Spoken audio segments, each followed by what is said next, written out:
Kratos and Thanos जो अपने universe के सबसे पावरफुल बीइंग माने जाते हैं, या यूं कहें वो सबसे पावरफुल बीइंग है। और क्या होगा अगर ये दोनों पावरफुल बीइंग आपस में फाइट करें और कौन ये एपिक बैटल जीतेगा।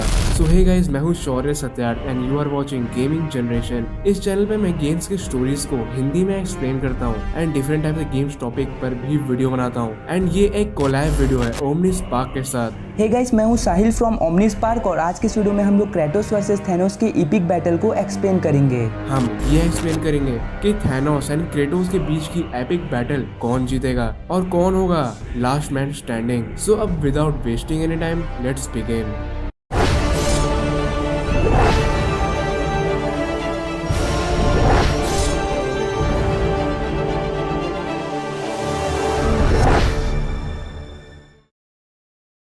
एक तरफ है वो स्पार्टन वॉरियर जिसके पावर का कोई मैच नहीं, और दूसरी तरफ है थैनोस जिसको हराने के लिए तो एवेंजर्स तक के पसीने छूट गए थे। दोनों ही अपने प्योर फोकस के लिए फेमस हैं। दोनों ही जो चीज पाना चाहें वो पाने के लिए कुछ भी कर सकते हैं। तो सबसे पहले बात करते हैं थैनोस की। तो थैनोस का जन्म हुआ था सैटर्न प्लेनेट के मून टाइटन पे।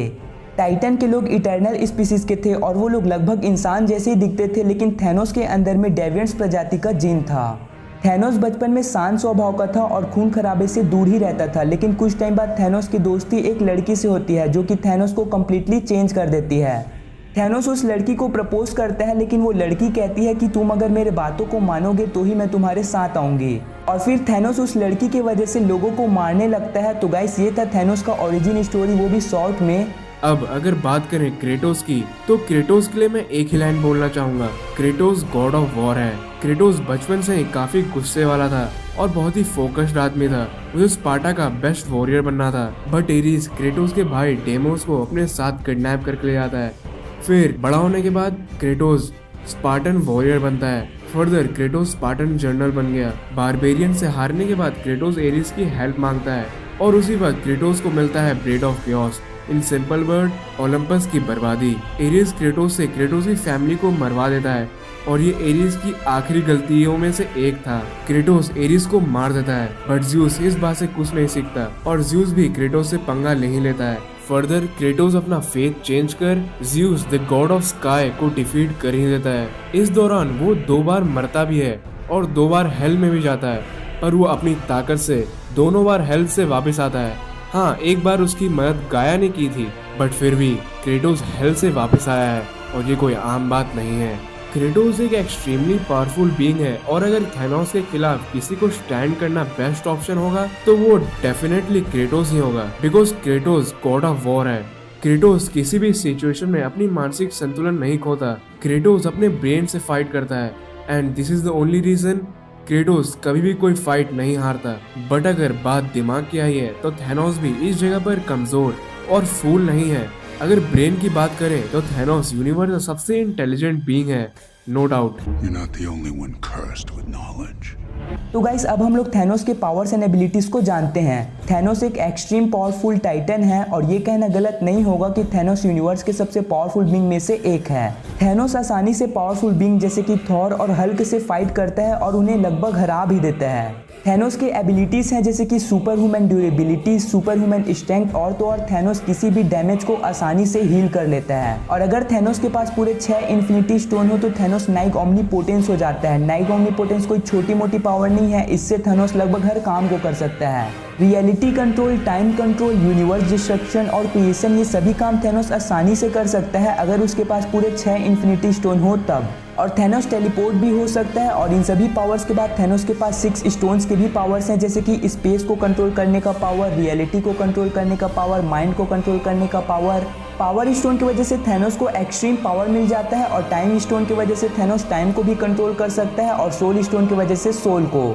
अगर क्रेटोस के पास उसके सारे वेपन्स होंगे like golden fleece, blade of Olympus, clause of Hades end of course blade of chaos. तो क्रेटोस को हराना मुश्किल है। अगर थैनोस के पास उसके सारे इन्फिनिटी स्टोन्स हुए भी तो भी वो क्रेटोस को उस कंडीशन में नहीं हरा पाएगा। गोल्डन फ्लीस नियरली हर ब्लो और हर अटैक को रिफ्लेक्ट कर सकता है। ज़्यूस ने ब्लेड ऑफ ओलंपस क्रेटोस पर यूज किया था बट गोल्डन फ्लीस पर एक स्क्रैच भी नहीं आया। ब्लेड ऑफ ओलंपस एक ऐसा वेपन है जिसने पूरे ओलंपस को बर्बाद कर दिया। अगर क्रेटोस के पास बूट्स ऑफ हर्मीज है तो वो नियरली साउंड की स्पीड से तेज भाग सकता है। अगर थैनोस के पास सारे इन्फिनिटी स्टोन हुए भी तो भी वो क्रेटोस को डिफीट आसानी से तो नहीं कर पाएगा, बिकॉज़ क्रेटोस का गोल्डन फ्लीस हर इन्फिनिटी स्टोन को एब्जॉर्ब कर लेगा। सो इस सिचुएशन में थैनोस बस रियलिटी स्टोन को ही यूज कर सकता है क्रेटोस के खिलाफ। बस रियलिटी स्टोन से ही क्रेटोस नहीं बच पाएगा। और अगर क्रेटोस ने निकाला अपना हेड ऑफ मेड्यूसा तो उस वक्त अगर थैनोस मेड्यूसा के आंखों में देखे तो थैनोस पत्थर का बन जाएगा हमेशा हमेशा के लिए। फिर क्रेटोस तो आराम से उस पत्थर को तोड़ के थैनोस को हमेशा के लिए बर्बाद कर देगा। सो अगर क्रेटोस के पास उसके वेपन्स हुए तो थैनोस तो जीत ही नहीं सकता, भले थैनोस के पास उसके सारे इन्फिनिटी स्टोन हैं या नहीं। सो गाइस अब डिसीजन पर आते हैं। अगर ये बात करें कि 1-on-1 फाइट में क्रेटोस थैनोस को डिफीट कर देगा तो हाँ ऐसा हो सकता है, बट यहाँ पर ऐसा भी नहीं है कि थैनोस नहीं जीत सकता। थैनोस भी जीत सकता है और थैनोस जीत जाएगा क्रेटोस से अगर सिचुएशन थैनोस के साथ हो।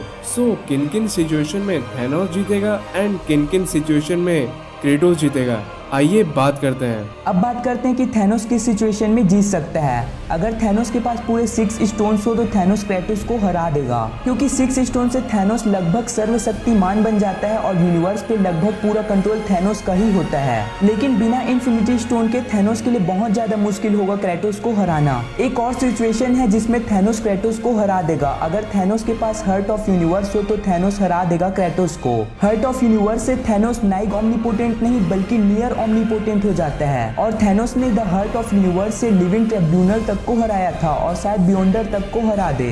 क्रेटोस तब डेफिनेटली 100% जीत जाएगा जब क्रेटोस के पास उसके सारे वेपन हो लाइक गोल्डन फ्लीस। इसके बिना क्रेटोस इन्फिनिटी स्टोन को डॉज नहीं कर पाएगा। ब्लेड ऑफ ओलंपस, इसके साथ क्रेटोस अनस्टॉपेबल है। क्लॉज ऑफ हेडीज, इस वेपन से क्रेटोस थैनोस की सोल को टीयर कर सकता है। बूट्स ऑफ हर्मीज, इससे क्रेटोस थैनोस के हर अटैक से डॉज कर लेगा। सो इस सिचुएशन में थैनोस के जीतने की तो कोई चांस ही नहीं है। मैं गारंटी के साथ बोलता हूँ इस सिचुएशन में क्रेटोस जीत जाएगा। और यहाँ पर एक और सिचुएशन है, क्रेटोस तब तो जीत जाएगा जब उसके पास उसके सारे वेपन्स हो, पर वो तब भी जीत जाएगा जब थैनोस के पास सारे इन्फिनिटी स्टोन नहीं हो। नो मैटर क्रेटोस के पास उसके वेपन्स हो या ना हो, मतलब अगर ये फाइट बिना वेपन्स एंड बिना इन्फिनिटी स्टोन के हो तो भी क्रेटोस इस फाइट को जीत जाएगा, बिकॉज क्रेटोस के वेपन्स एंड इन्फिनिटी स्टोन ही सब कुछ डिसाइड करते हैं। बिकॉज दोनों की बॉडी स्ट्रेंथ नियरली इक्वल है। थैनोस जीतेगा जब उसकी सिचुएशन एंड इन्फिनिटी स्टोन उसके साथ हो एंड क्रेटोस के पास उसके वेपन्स ना हो। लेकिन देखा जाए तो क्रेटोस ही इस फाइट का विनर होगा, क्योंकि Thanos with hurt of universe और विथ इन्फिनिटी गॉन्गलेट इनसे क्रेटोस को हरा देगा। लेकिन ये दोनों ऑब्जेक्ट थैनोस के नहीं हैं। इन ऑब्जेक्ट्स को अगर थैनोस से छीन लिया जाए तो थैनोस के पावर्स भी छीन लिए जाएंगे। लेकिन बात करें क्रेटोस की तो क्रेटोस के पास स्पार्टन रेंज है जिसे उससे नहीं छीना जा सकता। सो गाइस ये था हमारा कंक्लूजन एंड कुछ सिचुएशन जहां थैनोस और क्रेटोस एक दूसरे से 1-on-1 फाइट में जीत सकते हैं। तो हम दोनों ने मिलकर आपको बता दिया कि किस सिचुएशन में कौन विनर होगा। ये epic battle no doubt bloody and deadly होगा।